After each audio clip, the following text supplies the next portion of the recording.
Eu ando me sentindo meio estranha ultimamente. Quer dizer, eu sempre me senti meio estranha, mas ainda mais ultimamente.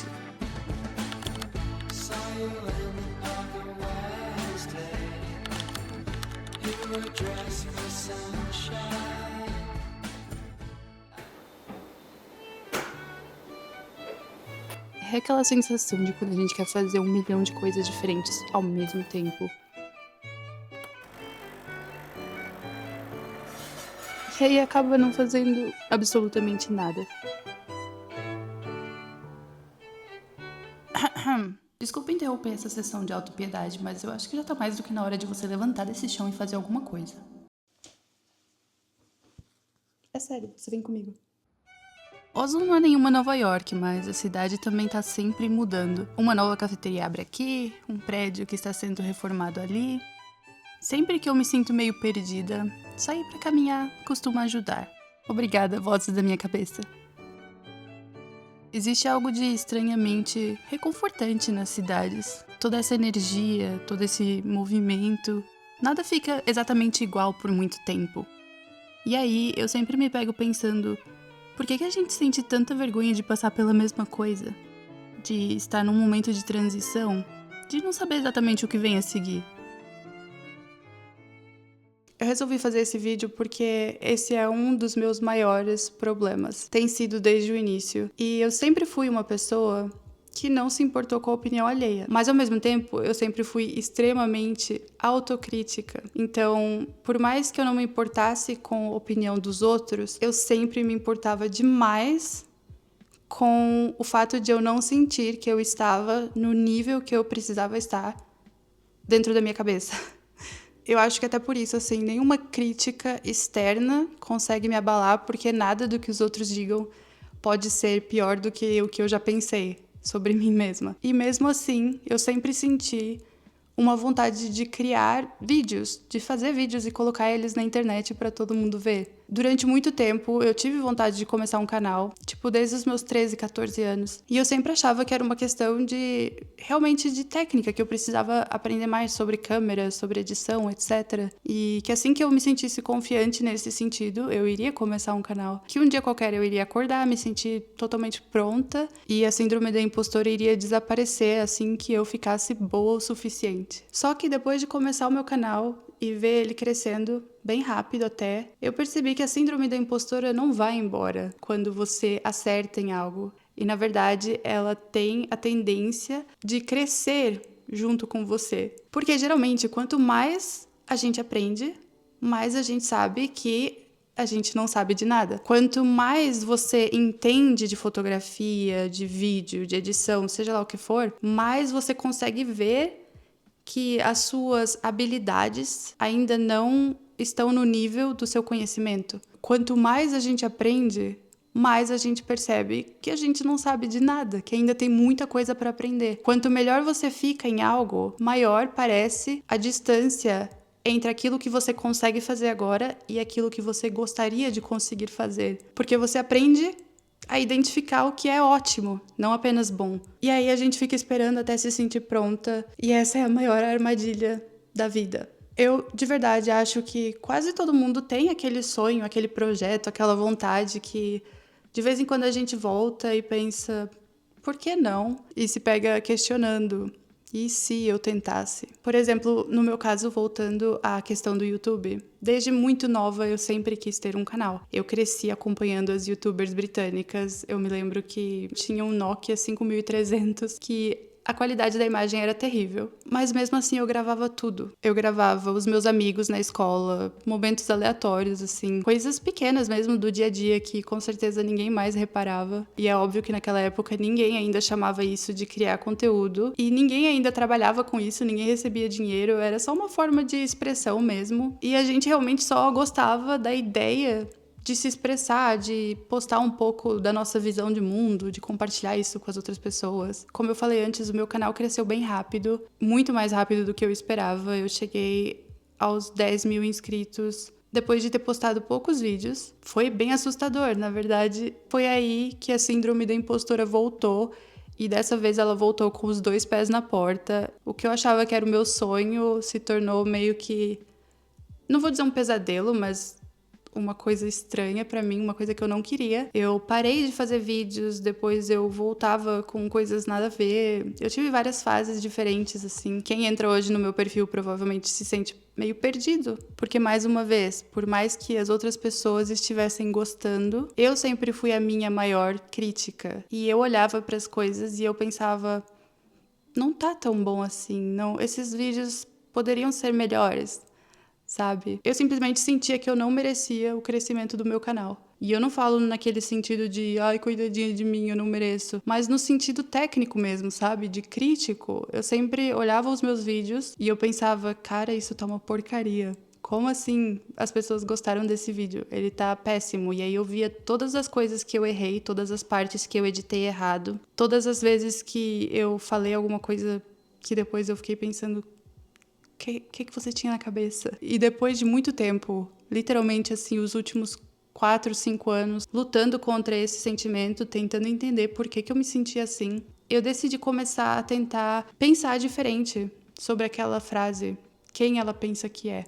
E eu sei que essa frase costuma ser usada para podar mulheres. Mas e se a gente simplesmente decidir mudar o significado dela? Às vezes a gente fica tantos anos esperando se sentir pronta, se sentir totalmente capaz para começar alguma coisa, para aparecer, para se permitir ser vista. E aí, enquanto a gente espera, a vida vai passando e nada muda. A gente nunca chega onde a gente gostaria de chegar, justamente porque a gente nunca saiu do lugar onde a gente estava. E para pensar quantas vezes você já teve uma ideia boa. Não tô falando só de criação de conteúdo, mas quantas vezes talvez você teve vontade de começar um negócio, de mudar de carreira, de viajar, sei lá, de fazer alguma coisa. E aí você foi lá e tirou a vida dessa ideia, antes mesmo dela ter a chance de poder nascer. Sério, quantas vezes você já quis falar alguma coisa, talvez postar algum vídeo numa rede social com uma opinião, um pensamento, e você parou porque achou que a tua opinião não era importante o suficiente e quem é você para dizer algo sobre qualquer coisa? E se tem uma verdade na vida que eu acho que quase ninguém fala com a força que deveria, com a frequência que deveria, é que se você não colocar a sua ideia e o seu pensamento no mundo, outra pessoa vai. Outra pessoa vai vir e vai ocupar esse espaço. Outra pessoa vai vir e dizer o que você gostaria de ter dito. Outra pessoa vai chegar e vai construir aquilo que você ficou anos e anos adiando. E muitas vezes nem vai ser uma pessoa melhor do que você. Essa é a parte que mais dói.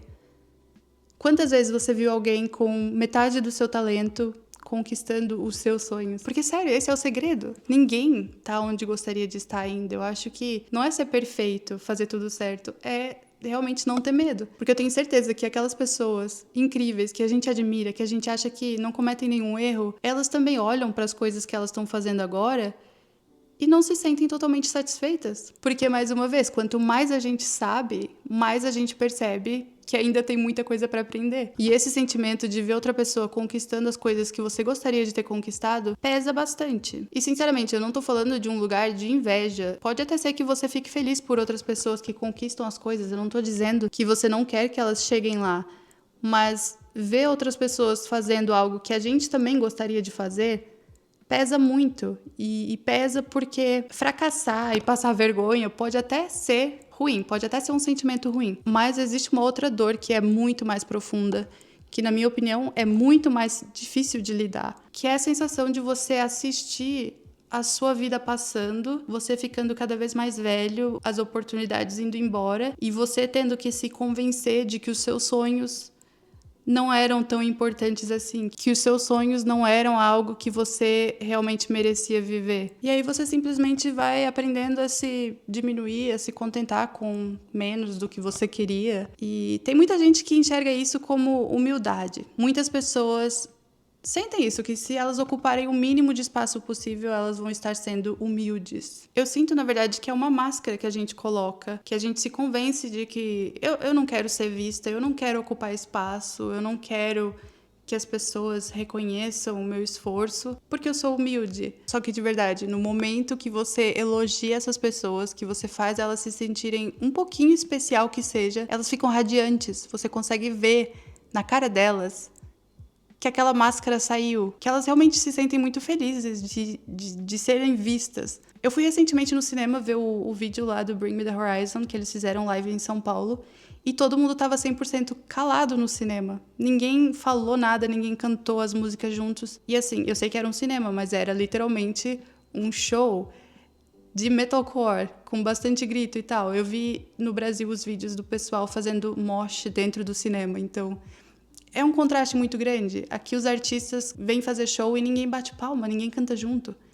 Então, quando eles vão pro Brasil, eles se sentem extremamente felizes. Eles adoram o Brasil justamente porque a gente canta, a gente vibra, a gente mostra realmente que a gente gosta daquilo. Todo mundo que faz alguma coisa quer, no fundo, se sentir apreciado. Então, pra mim, é muito triste quando a gente começa a se convencer do contrário, a se convencer de que o meu sonho não é importante, ele não precisa ser vivido. Eu acho que sim, é muito importante a gente ter humildade, mas ter humildade não impede a gente de querer ser bom em algo, de querer ser reconhecido, de querer viver os nossos sonhos. O que faz isso, geralmente, é a autocensura. É um medo de desagradar, seja a nós mesmos, seja o outro, disfarçado de maturidade, de humildade, sabe? Eu simplesmente adoro o podcast da Florence Given e eu estava escutando esses dias um episódio que falava exatamente sobre isso. Who does she think she is? Quem ela acha que é, sabe? Teve uma frase que ela falou que me impactou muito, que foi o que me deu vontade de voltar a gravar aqui pro canal e de falar sobre esse assunto, que foi: se não for você, quem? If not you, then who? Tipo assim, se não for você escrevendo esse livro, quem? Se não for você começando esse projeto, se não for você gravando esse vídeo, se não for você ocupando essa cadeira, então quem? Quem vai no seu lugar?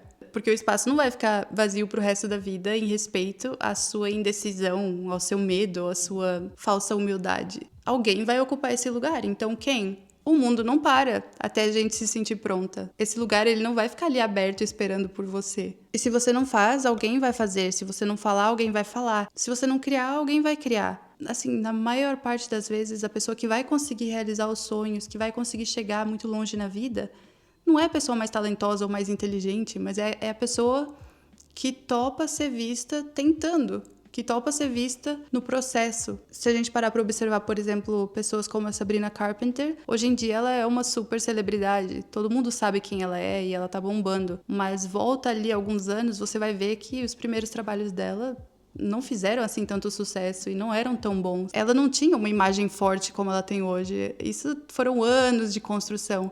E se ela tivesse desistido ali no começo, porque não estava ainda perfeito, ela nunca teria chegado onde ela chegou hoje. Há uns tempos atrás eu li um livro chamado The Creative Act, e nele o autor trouxe um pensamento que quase que resume tudo isso que eu tô querendo dizer aqui, que basicamente a criação de algo não deveria nascer do controle, ela deveria nascer da escuta, a escuta da nossa intuição, da nossa vontade, daquilo que está tentando vir para o mundo através de você, emergir através de você. Ele fala sobre criação e criatividade de uma maneira quase que espiritual. Ele diz que as ideias existem no mundo e que elas não são nossas, elas existem. E às vezes elas chegam até nós, elas querem emergir através de nós. Se a gente não colocar em prática, se a gente não colocar elas no mundo, elas simplesmente vão chegar em outra pessoa. E é isso que faz com que muitas vezes você pense: cara, eu tive essa ideia, eu não contei pra ninguém, como assim? Essa pessoa foi lá e fez exatamente a ideia que eu tive, sem eu nunca ter contado pra ninguém. As ideias não são nossas, elas existem. E se a gente não aceitar canalizar essas ideias, elas vão encontrar outra pessoa. Então, é muito importante a gente entender que a gente não tá aqui para controlar completamente qual que vai ser a recepção da obra. A gente está aqui para servir a obra. No caso, servir a ideia que chegou até nós. Ter noção disso tem sido extremamente libertador. É óbvio que eu não estou 100% curada da minha síndrome de impostora, mas esse livro realmente é um daqueles livros que transformam a forma como a gente enxerga o mundo. Porque quando você entende que a sua função não é garantir que tudo vai dar certo, e sim você ser honesta com aquilo que está querendo nascer através de você, você meio que para de enxergar as suas ideias como uma prova de valor pessoal, sabe? E aí você começa a colocar as coisas no mundo de uma forma diferente, assim, como uma pessoa que simplesmente confia e entrega. Tá aqui, sabe? Nasceu através de mim, tá aqui. Não sei o que vai ser disso, mas eu fiz a minha parte. Quase nada de bom nasce já perfeito na primeira versão. Sabe, às vezes quando a gente vê um vídeo incrível e é o primeiro vídeo no canal de uma pessoa, pode ter certeza que essa pessoa já teve outros canais antes. Ou ela estudou isso na faculdade, teve vários projetos que ela fez que não foram bons de primeira, até ela chegar no nível desse vídeo, que foi o primeiro que a gente viu. Não é porque é o primeiro que a gente vê que foi o primeiro a ser feito. Vale para todas as áreas da vida, vale para aquelas vagas de trabalho que a gente não aplica por achar que a gente ainda não tá no nível esperado. E aí algum homem vai lá com metade dos seus conhecimentos, aplica e passa, simplesmente porque ele teve aquela confiança. E eu sinto que a gente se trava demais, a gente perde várias oportunidades pelo medo de ser vista. Principalmente o medo de ser vista tentando e o medo de ser vista, às vezes, falhando. Na maioria das vezes, a sua primeira versão, a sua primeira tentativa de fazer algo vai ser toda torta, toda estranha. Esse vídeo mesmo, eu sei que não é perfeito. Eu tô aqui sentada do lado de uma janela enorme, o sol já mudou várias e várias vezes, o vídeo vai ficar todo estranho, com a iluminação toda aleatória. Eu não tô numa posição muito confortável, então meu pescoço tá doendo. E eu tenho certeza que eu estou esquecendo várias coisas que eu gostaria de falar. Mas mesmo assim, eu estou aqui fazendo esse vídeo porque eu tive essa ideia de falar sobre esse assunto. Eu tive essa vontade de voltar a gravar vídeos pro canal. E eu decidi honrar ela, sem me prender aos resultados, sem me prender ao que vai acontecer a partir daqui. Eu tenho certeza que a maioria dos meus vídeos vão continuar ficando muito aquém daquilo que eu gostaria. Por mais que eu tenha vários equipamentos, eu não tenho tanto tempo para investir em gravar e editar, então eu acabo fazendo com o que é mais prático. E no fim das contas tá tudo bem, porque eu tenho entendido cada vez mais que o valor de criar alguma coisa, ele não pode estar só no resultado. Ele tem que estar em quem eu me torno quando eu não abandono as coisas que eu quero fazer. Quando eu não deixo de seguir os meus gostos, os meus sonhos. Porque, mais uma vez, a gente tentar fazer alguma coisa e não dar certo, pode até machucar o ego. E machuca, ok? Mas a gente ter vontade de fazer algo e não fazer, machuca a nossa alma. E agora eu fui muito profunda aqui, né? Fala sério. Mas de verdade mesmo, assim. Você não tentar fazer algo que você tem vontade, vai criando dentro de você um histórico de desistências, um histórico de abandono dos seus sonhos. E isso literalmente vai corroendo a sua alma, tipo a sua autoestima, sabe? A forma como você se enxerga. Vai te ensinando que os seus desejos e os seus sonhos não merecem ação, não merecem que você tente. E sinceramente, eu acho que essa é a perda mais grave de todas. Quando a gente tenta fazer algo e a gente falha, ok, a gente falhou, deu errado, mas ainda existe movimento, ainda existe uma dignidade de você estar indo atrás daquilo que você quer fazer. Só que quando você trai as suas vontades, por fora até pode parecer que você tá de boa, maturidade até, só que por dentro isso vira ressentimento. É sério, eu já reparei que ressentimento quase sempre vem de uma vontade que foi reprimida. Pode perceber, as mulheres que mais criticam o corpo das outras mulheres, que criticam a roupa das outras mulheres, a forma como elas falam, a forma como elas vivem, são mulheres que não se permitem viver da forma que elas querem. Quanto mais a pessoa se autocensura e deixa de viver os sonhos dela, as vontades dela, mais ela vai julgar quando ela encontrar outra pessoa que tá fazendo aquilo. Porque como assim eu não posso fazer as coisas do jeito que eu quero, eu não posso viver os meus sonhos e ela pode? E é aí que nasce a famosa, bendita frase de quem ela pensa que é. E pode parar pra reparar. Eu fiz esse exercício comigo mesma e eu posso garantir que é verdade. O que mais nos incomoda nos outros são as coisas que a gente não se permite viver. Exatamente as coisas que a gente não se permite viver. Como assim aquela pessoa tá se vestindo desse jeito? Que ridícula. Aquela pessoa que parece demais, que tem confiança demais, que cria o que quer, que chega nos lugares e sente que pertence ali, é o tipo de pessoa que muitas vezes vai gerar esse sentimento de quem ela pensa que é. Principalmente se for mulher, né? Principalmente se for mulher. Quem ela pensa que é? Ai, a fulana é uma metida, né? Quantas vezes você já não ouviu isso? E talvez a pergunta real que a gente deva se fazer nesses momentos não é quem ela pensa que é, mas sim quem eu penso que eu sou, né? Eu acho que é uma ótima oportunidade para a gente refletir sobre como nós estamos vivendo a nossa própria vida e por que aquela expressão daquela outra pessoa gerou esse desconforto na gente. Porque, mais uma vez, o julgamento não nasce necessariamente de uma sensação de superioridade. Eu acredito que a maior parte das vezes ele nasce de uma repressão. A gente critica e vai ficar incomodado com as pessoas que ousam quando a gente não se permite ousar. Quando a gente não se permite seguir os nossos sonhos e as nossas vontades. Aí a gente vai chamar de fútil, de pretensioso, de exagerado. Tudo aquilo que secretamente a gente também gostaria de experimentar e não se permite. Sério, e você perceber isso é quase como atravessar um portal. Quando você para de querer diminuir, demonizar as pessoas que estão indo atrás, que estão fazendo delas, e você começa a admitir que você também quer um pedaço dessa torta, eu sinto que é quase como nascer de novo, assim. É praticamente o começo da sua vida de verdade. Então, sim, publicar um vídeo na internet é um ato de coragem. Você escrever alguma coisa, publicar um texto seu, publicar uma foto no seu próprio Instagram, e não fale que não, eu sei que você também tem medo de postar no seu próprio Instagram. É um ato de coragem. Abrir um negócio, pintar o cabelo de uma cor diferente. Tudo isso é um ato de coragem. E não porque são coisas gigantes que vão mudar o mundo ou que te garantem algum tipo de aprovação das massas, mas sim porque isso rompe esse padrão interno da gente se diminuir e da gente cancelar as nossas ideias antes mesmo que as outras pessoas tenham a chance de poder dizer se elas são ruins ou boas. Eu sei que tem muita gente aí incrível me assistindo que tá esperando para se sentir pronta antes de fazer alguma coisa. Mas esse momento nunca vai chegar. Você nunca vai se sentir pronta. Isso não existe. A única coisa que existe é decisão. O único momento que existe é o agora. Eu garanto que essa vai ser a decisão que mais vai mudar a sua vida. Porque cada vez que você se escolhe, que você se prioriza a sua vontade, você vai fortalecendo dentro de você mesma essa ideia, essa noção de que a sua voz, ela merece sim ser ouvida. A sua ideia merece existir no mundo, o seu vídeo merece ser visto. Não importa se as pessoas vão gostar ou não, isso aí já tá fora do seu controle. Mas o ponto central que eu quero chegar é: para de deixar esse espaço vazio para outra pessoa ocupar. Para de achar que você tá sendo humilde ou muito nobre ao se esconder e negar suas vontades. E para também de fingir que você quer menos do que você quer. Aceite que você quer mais. Vá atrás. Se você tem uma ideia, dê corpo a ela. Se você tem uma visão, ela tá pedindo ação. Ela precisa de ação, não de mais questionamento, não de mais informação. E de verdade, se você continuar adiando essa ação, o que vai nascer disso não vai ser paz ou aceitação. Vai ser frustração, vai ser comparação, vai ser ressentimento. Então escuta isso aqui que eu vou dizer e internaliza, por favor. Você não precisa controlar o resultado. Você não precisa de garantias de que vai dar certo. Você só precisa ser honesta o suficiente para honrar suas vontades. Entenda que talvez a maior tragédia da sua vida não vai ser falhar em público e passar vergonha. E tá na hora da gente começar a fazer a única pergunta que realmente importa. Se não for você, quem? Quem?